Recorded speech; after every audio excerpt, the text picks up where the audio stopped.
Berikut ini video viral seorang wanita asal Indonesia joget TikTok saat berada di Tanah Suci Mekah.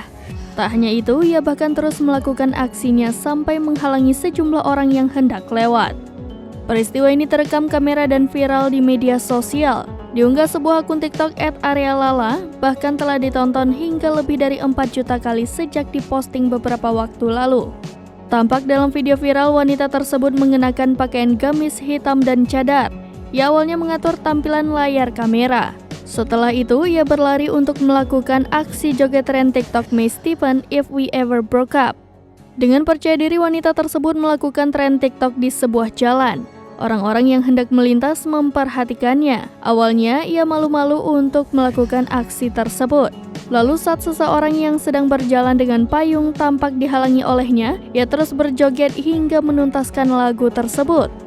Meski tampak bahagia melakukan tren joget TikTok If We Ever Broke Up, namun ia mendapat kritikan dari sejumlah netizen.